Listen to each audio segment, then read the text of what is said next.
सोचेगा, समझेगा, विचार करेगा और हो सकता है तो आपकी बात मान जाए तो प्रयास भी कर ले। यदि सज्जन व्यक्ति होगा तो, क्योंकि समझाना हमेशा सज्जनों को ही चाहिए, दुर्जनों को कभी नहीं समझाना चाहिए। एक दुर्जन व्यक्ति को समझाने जाओगे तो जिस प्रकार से पत्थर में, वो कीचड़ में पत्थर फेंकते हैं तो छींटे अपने पे ही आते हैं, तो दुर्जन को समझाने जाओगे तो वो तुम्हें ही डस लेगा। जैसे बिच्छू को बचाने जाओगे तो बिच्छू तुम्हें ही डंक मारेगा, बचाने वाले को। तो ऐसे दुर्जनों से तो दूर से ही मध्यस्थ भाव रहना चाहिए। मध्यस्थ भावम विपरीत वृत्तौ, ये सूत्र है। क्या दुनिया को सुधारने का ठेका नहीं ले रखा हमने कि तुम दुनिया को सुधारने पहुंच जाओ, है ना। पहले स्वयं का सुधार। तुम्हें देखकर यदि कोई सज्जन होगा तो अपने आप सुधर जाएगा। तो पहले हमें अपने आप को बदलना होता है, फिर हम कोई सज्जन व्यक्ति मिले या उसकी कोई कमी दिखे जिसे हम अच्छा समझते हैं और अच्छा बनाना चाहते हैं, उसी को हमें समझाना चाहिए। तभी हमारे जीवन में सही सोच होती है। नहीं तो हम दूसरों को समझाने जाएं, उल्टा हमें ही दुख प्राप्त हो जाता है, उल्टा हम ही परेशान हो जाते हैं। इसीलिए समझाओ उसे जो आपकी बात को समझता हो। हर किसी को समझाने का प्रयास मत करो। होता यही है कि हम समझाने सबको पहुंच जाते हैं, क्यों चुल्लक जी, लेकिन फिर समझता कोई है नहीं। समझाने हम सबको पहुंचा, समझाने के भी तरीके होते हैं, कैसे समझाना है, कैसे नहीं समझाना है। तो फिर यदि हम नहीं वो तरीका नहीं आता समझाने का, तो कोई भी हमारी बात को समझता नहीं है। अभी बताया जाएगा कि कैसे समझाया जाता है, अभी बताया जाएगा। अभी जिसका भावार्थ समझाएंगे तब कि हमारे जीवन में शक्ति ना होते हुए भी शक्ति कैसे आती है। क्या चीज़ है जो हमारे अंदर पावर नहीं है फिर भी पावर लेकर आ जाती है, हर किसी से लड़ने की क्षमता पैदा कर देती है, हर जगह साहस पैदा हो जाता है। ऐसा वो क्या है? जब अभी इंतजार करो, अभी इसका भावार्थ समझेंगे तब समझाएंगे। आइए इसकी जाप देखते हैं। ओम ह्रीं अरम नमो अनंतो ही जिनानम।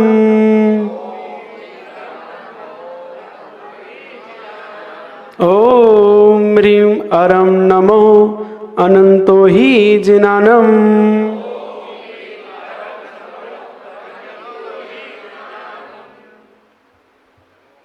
ऐसे रिद्धारी मुनिराज जिनको अनंत मर्यादा वाला ज्ञान प्राप्त है। अनंत की मर्यादा किसको होती है? हाँ, कौन से ज्ञान में होती है? अनंत जानने की क्षमता केवल ज्ञान में। कल आए थे सर्वावधि ज्ञान के धारी, जो 3 लोक की बात को ही जानते हैं, उसके बाहर कुछ नहीं जानते, जो केवल रूपी पदार्थों को ही जानते हैं। एक परमाणु तक, सबसे सूक्ष्म रूपी पदार्थ होता है वो एक परमाणु होता है, उस तक ही जानते हैं। अरूपी को, प्रदेशों को नहीं जानते। वो कल थे। आज जिन्हें केवल ज्ञान प्राप्त हुआ है, ऐसे केवल ज्ञान के धारी मुनिराज अनंत ज्ञान को जानते हैं। अनंत जिनकी सीमा है, जो हर चीज को, तीनों लोकों की, तीनों कालों की, तीनों पर्यायों को, समस्त भूत भविष्य वर्तमान की पर्यायों को एक साथ जानते और देखते हैं, वह अनंत ज्ञान के धारी, केवल ज्ञान रिद्धि के धारी मुनिराज कहे जाते हैं। तो ये यहाँ पर अनंत अवधि कहा गया है, तो इसका मतलब केवल रिद्धि ही समझना चाहिए, केवल ज्ञान ही समझना चाहिए, जो सूक्ष्म सूक्ष्म प्रदेशों को भी जानते हैं। आत्मा में कितने प्रदेश होते हैं? हाँ, कितने? असंख्यात प्रदेश होते हैं आत्मा में, अनंत नहीं, असंख्यात। अनंत सुनते नहीं है बस। अनंत और असंख्यात में अंतर होता है। इंग्लिश में समझिए, असंख्यात को इंग्लिश में बोलते हैं अनकाउंटेबल और अनंत को बोलते हैं इनफाइनाइट। दोनों में अंतर है। अनंत का मतलब जिसकी कोई अंत नहीं है, कोई सीमा नहीं, वो अनंत है। असंख्यात की एक सीमा तय है कि इसके बाद ये आगे नहीं है, वो असंख्यात है। लेकिन हम अपने ज्ञान से नहीं जान सकते हैं, हमारे लिए वो अनकाउंटेबल है, हम नहीं काउंट कर सकते उसे। वो बहुत श्रेष्ठ ज्ञान के धारी, अवधिक ज्ञान के धारी मुनिराज ही जान सकते हैं, मतिश्रुत ज्ञान वाले नहीं जान सकते। तो इसीलिए हम संख्यात तक ही सीमित हैं, काउंटेबल चीज को ही जानते हैं, और काउंटेबल को भी हम पूर्ण नहीं जानते, कोई काउंट की संख्या भी बहुत अधिक है। हम भले ही अभी केवल यहीं तक जानते हैं, काई ढाई सैकड़ा हजार 10,000 लाख 10 लाख करोड़ 10 करोड़ अरब 10 अरब खरब 10 खरब नील 10 नील पद्म 10 पद्म और शंख 10 शंख, बस यहीं तक जानते हैं। इसके ऊपर नहीं जानते। इसके ऊपर पढ़ना है तो आइए पढ़िए तिलो पंडिती में, पढ़िए जैन सिद्धांत कोश में, तो उसमें बहुत अधिक संख्या दी गई है। उससे ऊपर कमल कमलांग पद्मांग अन्य यानी कहाँ कहाँ अट्ठ नड्ढ दड्ढ बहुत बड़ी बड़ी संख्या है। जैन सिद्धांत कोश। तो ये संख्यात भी बहुत बड़ा है। कितना बड़ा संख्यात? हाईएस्ट संख्यात कितना बड़ा होता है लिख लीजिए, 1 कोटि पूर्व प्लस 1 कोटि पूर्व हाईएस्ट संख्यात है। इसमें यदि एक समय भी प्लस हो गया तो वह असंख्यात हो जाता है। अब 1 कोटि पूर्व क्या होता है? सबसे बड़ी संख्या 1 कोटि पूर्व है संख्यात में। यदि एक समय भी प्लस हो जाए इसमें तो क्या हो जाता है? ये असंख्यात हो जाता है। 1 कोटि पूर्व कितना होता है? तो 1 करोड़ इंटू 84 लाख इंटू 84 लाख,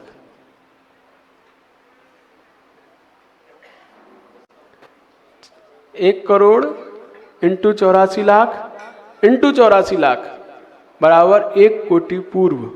इसमें जितने समय होते हैं उतने समय की उत्कृष्ट संख्या होती है ना। 1 सेकंड में भी असंख्यात समय होते हैं, लेकिन यहाँ पर जो संख्यात है अधिकतम हाईएस्ट वो इतना होता है 1 करोड़ इंटू 84 लाख इंटू 84 लाख जो निकल के आएगा ये हाईएस्ट संख्या है। इससे ऊपर संख्या नहीं है। एक समय भी प्लस होता है तो वो असंख्यात में परिवर्तित होता है। और सबसे जघन्य असंख्यात का नाम है तो जघन्य परता असंख्यात, उसके बाद आता है युक्ता असंख्यात, उसके बाद आता है असंख्यात असंख्यात, तो उसके बाद आता है परतानंत, उसके बाद आता है युक्तानंत, उसके बाद आता है अनंतानंत।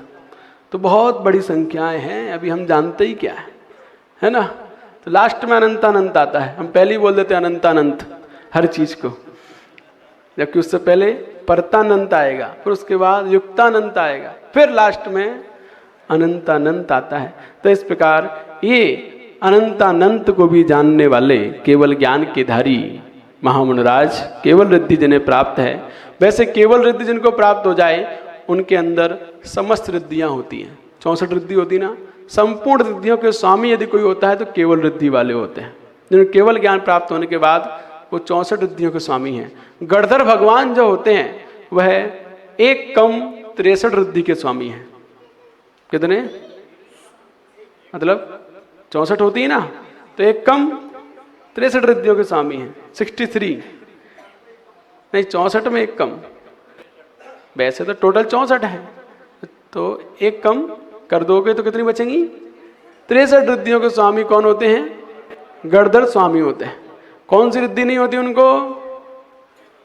केवल रिद्धि, बस केवल ज्ञान उनको नहीं होता, बाकी समस्त रिद्धियों के स्वामी वह गौतम गणधर आदि समस्त गणधर होते हैं। ये समझना चाहिए। आइए, ऐसे मुनिराज जो अभी विदेश क्षेत्र में विराजमान हैं उनको हम मन से, वचन से, काय से बारंबार नमस्कार करते हैं। नमस्कार, नमोस्तु भगवान। यहीं से बैठे बैठे हम उनको नमस्कार कर रहे हैं। हाँ, हम जा नहीं सकते, लेकिन उनकी जाप करने पर हमें भी उनकी ऊर्जा प्राप्त होती है। इसीलिए हम उनको रोज नमस्कार करके उनकी ऊर्जा लेते हैं। हम रोज पूरे इन 64 रिद्धिधारी मुनिराजों को रोज सुबह उठ के नमस्कार करते हैं, फिर उसके बाद ही पूरे दिन की चर्या प्रारंभ करते हैं। तो ये ऊर्जा हमें लेनी चाहिए 24 तीर्थंकर की और 64 रिद्धिधारी मुनिराजों की। ये सर्वश्रेष्ठ ऊर्जावान लोग हैं, इनसे बढ़कर कोई शक्तिशाली इस दुनिया में नहीं है। इसीलिए सबसे पहले हमें इनकी ऊर्जा ग्रहण करके ही दिन की शुरुआत करनी चाहिए। पूरे दिन ऊर्जावान रहते हैं। भोजन मिले या ना मिले, है ना। सो हम तथापि, सो माने वह कौन, पिछले छंद में बताया था। पिछले छंद में क्या बताया था अपने आप को, शक्ति नहीं है मुझ में जो शक्ति आपकी स्तुति कर पाए, बृहस्पति के समान आपकी स्तुति करने की बुद्धि मेरे अंदर, वो शक्ति मेरे अंदर नहीं है। पहले अपने आप को कल शक्तिहीन बताया था, आज कह रहे हैं कि शक्ति नहीं होने पर भी जिस प्रकार हिरणी शेर से लड़ जाती है, वैसे मैं भी शक्ति नहीं होने पर भी आपकी भक्ति करूंगा। कब करूंगा बताते हैं। सो हम तथापि, सा माने वह, मैं, तथापि फिर भी, शक्ति नहीं होने पर भी, फिर भी, तब आपकी भक्ति वशान, भक्ति वसात मुनीश, हे मुनीश, मुनियों के ईश्वर को क्या कहते हैं, मुनीश। हे मुनीश, आपकी भक्ति के वसात, किसके वश होकर, भक्ति के वश होकर। तो जहां भक्ति प्रकट हो जाती है, जहां प्रीति प्रकट हो जाती है, वहां पर शक्ति अपने आप आ जाती है। भक्ति के नहीं होने पर, प्रीति के नहीं होने पर, कोई भी तुमसे कितना भी कहे, तुम कुछ करने को भी तैयार नहीं हो पाते, समर्थ नहीं हो पाते अपने आप को। तो समझिए, क्योंकि वह मैं अल्पज्ञ जिसके अंदर शक्ति नहीं थी, फिर भी आपकी भक्ति के वश होकर कर्तुम स्तवम, करता हूं स्तुति आपकी, विगत शक्ति रपि प्रवृत्ता, शक्ति न होने पर भी, विगत माने रहित, है ना, शक्ति रहित होने पर भी, सामर्थ्यहीन होते हुए भी मैं भक्ति के वशीभूत होकर आपकी स्तुति करने के लिए प्रवृत्त माने तैयार हुआ हूं। अब उदाहरण लगा के, उपमा लगा के बता रहे हैं, जैसे प्रीत्यात्म वीर्य, प्रीति माने प्रीत्यात्म माने आत्मस्नेह से, आत्मस्नेह से, आत्म प्रीति से, वीर्य, वीर माने शक्ति, अविचार, शक्ति का विचार ना करते हुए भी, मृगी मृगेंद्रम, वो हिरणी, मृगेंद्रम माने मृगी का इंद्र कौन होता है, शेर, हिरण का राजा शेर। वो हिरणी भी अपनी शक्ति का विचार ना करते हुए, कब, जब उसे आत्मस्नेह होता है, किससे, निज से, सो अपने ही बच्चे से आत्मस्नेहवश होकर वह हिरणी शेर के समक्ष अपनी शक्ति का विचार ना करते हुए भी परिपालनार्थम, उसको पालने के लिए, उसकी रक्षा के लिए क्या शेर के सामने नहीं आती, अर्थात आती है। तो सोचिए, उस हिरणी के अंदर ताकत है क्या कि वो शेर से लड़ जाए, नहीं है ताकत, लेकिन अपने बच्चे के प्रति जो उसका आत्मस्नेह है, जो प्रीति है, वो प्रीति उसे शेर से लड़वाने के लिए भी साहस दे रही है। किससे आया वो साहस, शक्ति नहीं होने पर भी शक्ति किससे आई, आत्मस्नेह से। आपके अंदर यदि वो स्नेह भगवान के प्रति आ जाए, वो स्नेह यदि वैरागियों के प्रति आ जाए, तो आपके अंदर शक्ति ना हो तो भी शक्ति प्रकट हो जाती है। ये प्रीति, ये प्रीति कहो, स्नेह कहो, प्रेम कहो, सब पर्यायवाची शब्द हैं, एक ही अर्थ को लिए हुए हैं। तो प्रीति कहो या प्रेम कहो, तो प्रेम केवल भाव नहीं है, ये एक ऐसी शक्ति है जो निराश मन में आशा पैदा करती है। यदि कोई निराश व्यक्ति हो तो वो भी आशावान हो जाता है, यदि किसी का उसे प्रेम मिल जाए तो उसे भी आशा उत्पन्न हो जाती है। कमजोर में साहस उत्पन्न हो जाता है, जैसे हिरणी में प्रीति के वश होकर शेर के सामने भी साहस उत्पन्न हो गया, और असफल व्यक्ति में फिर से प्रयास करने की ऊर्जा आ जाती है यदि कोई प्रेम से उसके साथ हो जाता है। तो प्रेम कोई विकार नहीं है, कोई वासना नहीं है, ये वो शक्ति है जिससे हमारे अंदर हर कार्य को करने की क्षमता आ जाती है, जहां में अच्छे प्रेम करने वाले लोग मिल जाते हैं। तो यह है हमारे जीवन में शक्ति ना होने पर भी शक्ति भर देती है। यदि घर में कोई बहू बीमार पड़ जाए, बीमार हो गई, तो अब सासू जी प्रेम से कहती हैं उससे, कोई बात नहीं है, तुम आराम करो, हम कर लेंगे, आज तो हमें चिंता नहीं करना है, कोई बात नहीं, मेरी बहू बीमार है, दुखी है, कोई बात नहीं, आज भी डॉक्टर को बुलाते हैं, तुम्हारा इलाज करवाते हैं, प्रेम से हर चीज़। तो बहू कहती नहीं नहीं हम करेंगे, हम करेंगे, आप चिंता नहीं करो, हम थोड़ा बहुत तो करने का प्रयास करेंगे। तो उसने प्रीति दी सास ने बहू को, तो उसके अंदर भी थोड़ी बहुत शक्ति आई, क्षमता आई कि वो करने का प्रयास करने के लिए उठी। लेकिन वो कहती देखो बहाने बनाकर लेट गई, कुछ करना नहीं पड़े, बीमारी बन का बहाना बनाकर पड़ी है, तो वह और पड़ी रहेगी, हाँ करो करो तुम ही करो। तो हम उसे और कमज़ोर बना देते हैं, जहाँ पर हम नफरत के कठोरता के भाव ले आते हैं, और जहाँ प्रीति के भाव आते हैं एक दूसरे के प्रति, वहाँ शक्ति नहीं होती हुई ऊर्जा आ जाती है। तो प्रेम वह शक्ति है जो टूटे हुए मन में भी शक्ति भर देकर उसे फिर से खड़ा कर देती है, वो शक्ति प्रेम है। जहाँ सच्चा प्रेम होता है वह कमज़ोर व्यक्ति भी असंभव कार्य करने का साहस जुटा लेता है। जैसे हिरणी के अंदर अपने बच्चे के प्रति सच्चा प्रेम होता है, निस्वार्थ प्रेम, उसे कहते हैं वात्सल्य भाव, निस्वार्थ प्रेम को। तो वहाँ असंभव कार्य करने का भी साहस आ जाता है।